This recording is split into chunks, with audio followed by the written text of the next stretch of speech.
बिस्मिल्लाहिर्रहमानिर्रहीम, अस्सलामु अलैकुम, अल्लाहुम्मा सल्ली अला आले मोहम्मद सल्लल्लाहु तआला अलैहि वसल्लम। वेलकम टू सियासी शतरंज। मैं हूं तला जो। तो ख़वातीन व हज़रात, आज की बड़ी अहम खबरें आपके लिए लेकर आए हैं। सबसे पहले आपको बताऊं, अब पीटीआई यकीनन उसके जो चेयरमैन हैं इमरान खान साहब, मुश्किलात उनके लिए कम होने का नाम नहीं ले रही। एक केस में उनको जमानत मिली तो आज एक और में पकड़ लिया गया, साइफर से जान छूटी तो 9 मई हमला केस में भी उनकी गिरफ्तारी डाल दी गई है। तो वो इस वक्त Toshakhana case, 190 million pound case और 9 मई हमला केस में तीनों केसेस में गिरफ्तार हो चुके हैं। साइफर में उनको थोड़ी सी रिलीफ जरूर मिली है, लेकिन ओवरऑल देखा जाए मुश्किलात कम होने का नाम नहीं ले रही पीटीआई के लिए। और जो उनका बल्ले का निशान है उसका मुस्तकबिल क्या होगा, कल सुप्रीम कोर्ट में पता चल जाएगा।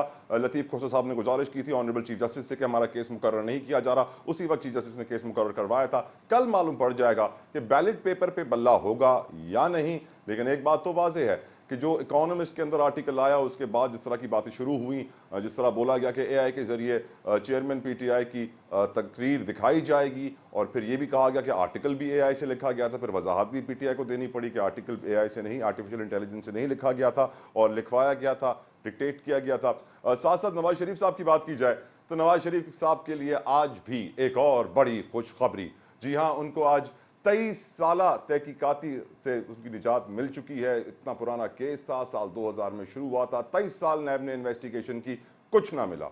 हैरान हो गया मैं इस बात पे कि 23 साल तहकीकात करने के बाद नेशनल अकाउंटेबिलिटी ब्यूरो को कुछ ना मिला और केस बंद कर दिया गया। सिर्फ यही केस नहीं, चेयरमैन नैब ने 6 करप्शन केसेस बंद करने की मंजूरी दे दी। मैं ये सोचने पर मजबूर होता हूं कि 23, 24, 25 साल तक क्या कर रही थी नैब, क्यों पैसे, वसाइल, टैक्स पेयर की चीज़ें ज़ाया की जा रही हैं और कुछ सोचा नहीं जा रहा है। लेकिन साथ साथ हम ये भी जानते हैं कि आसिफ अली जरदारी साहब, बहुत बड़ा उन्होंने वादा कर दिया, उनका बलूचिस्तान के मसाइल हल करेंगे। लेकिन साथ साथ एक और इससे भी बड़ा वादा किया उन्होंने कहा है कि सुई में गैस की पाइपलाइन बिछाएंगे। ये सुनते ही मेरे जिस्म के सारे रोंगटे खड़े हो जाते हैं कि सुई, जिससे सुई सदन और सुई नदरन जैसी अरबों डॉलरों की कंपनियां खड़ी हो गई, उस बेचारे सुई को गैस नहीं मिली है। अब 75 साल के बाद, 70 सालों से पाकिस्तान सुई की गैस इस्तेमाल कर करके खत्म कर दी है। अब बात की जा रही है कि सुई में हम गैस की पाइपलाइन बिछाएंगे, शायद सिंध से अब गैस लेकर आएंगे सुई के लिए। लेकिन उससे बड़ी खबर मेरे लिए थी,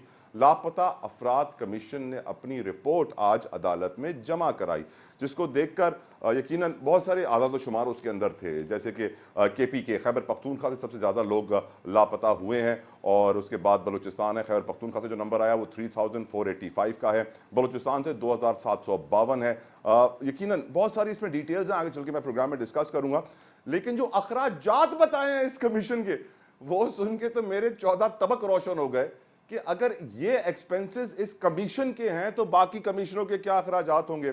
35 अफराद इस कमीशन पर मुश्तमिल हैं, जिसमें से 5 अफराद की जो तनख्वाहें हैं वो बता दी गई हैं। बताया गया है कि एक शख्स हैं जो माहाना तनख्वाह ले रहे हैं 15, टोटल जो पहले लिखा गया कि 15 लाख से ज्यादा तनख्वाहें इस कमीशन में हैं।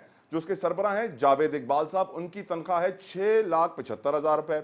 मेंबर जिया परवेज 8,29,000 रुपए। अमानुल्लाह कमीशन के अरकान में से हैं, 11,39,000 रुपए। शरीफ वर्क 2,63,000 माहाना लेते हैं। तो यानी अगर मैं इन 5 लोगों की तनख्वाही मिलाऊं तो कुल 28 लाख बन जाती है। 35 लोग कमीशन में काम करते हैं, तो अंदाजन में रफली एस्टिमेट कम से कम मिनिमम बताऊं तो 50 लाख रुपए तो बन रहा होगा महीने का, 6 करोड़ रुपए साल का। जिस कमीशन का कोई काम नहीं है, एक रिपोर्ट जमा करानी होती है जब भी अदालत मांगे कि इतने लोग यहां से लापता हुए हैं, इतने केसेस बने हैं, इतने केसेस अदालतों में चल रहे हैं। आखिरी पाकिस्तान के टैक्स पेयर का पैसा गटर में क्यों डाला जा रहा है, और हम सियासतदानों से उनका मंशूर मांग रहे हैं, सोच रहे हैं कि हम किसको वोट देंगे। यकीनन इस वोट का इस्तेमाल करते हुए सोचना होगा कि पाकिस्तान का हाल ही किसने किया है, क्यों किया है, और आप इस वोट की ताकत से इसको कैसे बदलेंगे। विदाउट एनी फर्दर डिले अपने पैनल का आपसे तारुफ करवाता चलूँ। मेरे साथ कराची स्टूडियो में मौजूद हैं पाकिस्तान मुस्लिम लीग नून से नासिरुद्दीन महमूद साहब। Thank you so very much Nasiruddin साहब, आपने अपना कीमती वक्त हमारे लिए निकाला है। साथ साथ मुझे ज्वाइन किया है फारूक आदिल साहब ने, सीनियर तज्जियाकार हैं। बहुत बहुत शुक्रिया फारूक साहब, आपकी कीमती वक्त था। और मेरे पसंदीदा हरदिल अजीज़ अब्दुल्ला हमीद गुल साहब, जवानान पाकिस्तान पार्टी के सरबराह भी हैं, तज्जियाकार भी हैं। बहुत बहुत शुक्रिया आप तीनों मेहमानान गिरामी का। पहले मैं शुरू कर लेता हूँ नासिरुद्दीन साहब आपसे गुफ्तगू, और पहला सवाल मेरा आपसे यही है कि ये जो मिसिंग पर्सन कमीशन है, इसका हुजूर काम क्या है, इतनी तनख्वाहें किस चीज़ के लिए ली जा रही हैं आपकी नज़र में? बिस्मिल्लाहिर्रहमानिर्रहीम। बुनियादी तौर पर तो इस कमीशन का ज़ाहिर है कि यही काम है कि डेटा एनालाइज करना और उसकी जी हाँ, रिपोर्ट तरतीब कि देना। उसको तरतीब देना और ये मालूम करना सर कि मुझे भी नौकरी दिलवा दे कोई यहाँ पे 10-15 लाख रुपए की, मैं बड़ा मुश्किल में हूँ ऐसे। कमाई जो है ना वो बढ़नी चाहिए, अब महंगाई बहुत है। हाँ यकीनन वैसे महंगाई आप लोग नून लीग तो कह रहे हैं ना कि पावर में आ रही है, तो इंशाअल्लाह ताला। फिर ये अगर अच्छा, आप नून पावर में लीग आएंगे तो क्या ऐसी हमें कमीशन की तनख्वाहें बंद करेंगे? कुछ अच्छा काम होगा ऐसा? अच्छा काम होगा इंशाल्लाह ताला। देखें, तनख्वाहें कम भी होनी चाहिए, ये आप सही कह रहे हैं कि इसमें भी एक इत्तेदाल होना चाहिए कि जहाँ पर कम से कम तनख्वाह का एक मयार मुकर्रर है, वहीं पर बहुत ज़्यादा तनख्वाहें, और जहाँ इतनी ज़्यादा गुर्बत हो, जहाँ इतनी महंगाई हो, तो ये आपकी निशानदेही दुरुस्त सिमत में है। लेकिन ये कि अगर इदारे सही तौर पे काम करें, मतलब जिसको जो काम सौंपा गया अगर वो सही तौर पे करे, तो हमें फिर इतना शायद ना महसूस हो, जैसे कि आपने जिसकी निशानदेही की कि इतनी तनख्वाहें लेने के बावजूद अगर हमारी बहुत सारे इदारे और बहुत सारे अफराद जो हैं वो सही तौर पे अगर परफॉर्म नहीं कर रहे, तो फिर उनकी कारकर्दगी पर तो सवाल उठता है। यकीनन यकीनन आउटपुट होना चाहिए। फारूक साहब, आपकी नज़र में ये जो मिसिंग पर्सन्स कमीशन है, इसकी इतनी सैलरियाँ क्यों हैं? क्या नवाजा किया है लोगों को कि हाँ जी अब आप आराम कर रहे हैं घर पे तो ये लीजिए आपके लिए खूबसूरत जॉब, घर बैठे बैठे पैसे उठाइए? अदरम बात ये है कि आपने भी अपनी ज़रूरत बता दी और दरख्वास्त दे दी कि भाई हम कुछ इधर भी। तो नजर करम बात खुदारा। ये हाँ, नजरे करम। देखिए, ऐसा नहीं है। इतनी तनख्वाह लेने के लिए और इतनी अय्याशी करने के लिए आपको जस्टिस जावेद इकबाल होना पड़ता है, ओके। और जस्टिस इकबाल के जो क्रीडेंशियल्स है वो आपको इख्तियार करने पड़ते हैं। मसलन क्या, अभी आप नैब का जिक्र कर रहे थे, जी जी।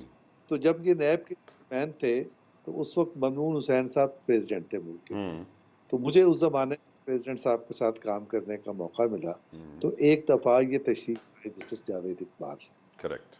तो जस्टिस जावेद इकबाल जब आ रहे थे, एक तो ये कि इनके सेंसेस ठीक नहीं है, ये मुसलसल वेटिंग रूम से प्रेसिडेंट के चैम्बर तक आते हुए खुद कलामी में थे, अपने आप से बातें करते चले जा रहे थे। तो एक क्रेडेंशियल तो इनका ये था। दूसरा यानी डुअल पर्सनालिटी को क्रेडेंशियल, स्किज़ोफ्रेनिया भी आपको नजर आ रहा था? देखिए आप पे पेचीदा बातें आप करें, मैंने तो देखा, आपको बता रहा हूँ। दूसरे ये कि जब वो प्रेसिडेंट के पास आए तो उस वक्त वो उन केसेस का जिक्र करना चाहते थे जो वो सियासी जमातों के खिलाफ और सियासी शख्सियात के खिलाफ बना रहे थे, और कहते थे कि जब हम इनके खिलाफ कोई काम करें तो जमहूरियत खतरे में पड़ जाती है। तो बात यह है कि इस इदारे को बने कम से कम 35 बरस अब होने को आए। जनरल परवेज मुशर्रफ ने ये इदारा बनाया नैब का, और नैब के इदारे की आज तक की कारकर्दगी क्या है? जीरो। 200 अरब दो, दो, 200 क्या कहते हैं, sir crore floor of the house पे गालियां दी गई हैं नैब को सर, सेनेट में। मैं और क्या कहूं? मैं कह रहा हूँ कि 200 करोड़ सिर्फ इन्होंने वो किया है रिकवर, और वो भी दीगर इदारों की महकमों से। इनका सिर्फ काम ये था कि सियासी अनासिर को बाजू मरोड़ कर आप आमिरों की मर्जी की हुकूमत कायम कर दें, यस। और जब मुल्क में जमहूरियत स्टेबल हो रही हो तो आप उनको डिस्टेबलाइज करने के लिए इस्तेमाल हो। यस। तो ये है इनके क्रीडेंशियल्स। तो इन क्रीडेंशियल्स के साथ ना ये मिसिंग पर्सन तलाश कर सकते हैं, ना इस मुल्क की लूटी हुई दौलत तलाश कर सकते हैं, और ना उन लोगों की तरफ इनकी नजर जा सकती है जो असल में मुल्क लूटते हैं।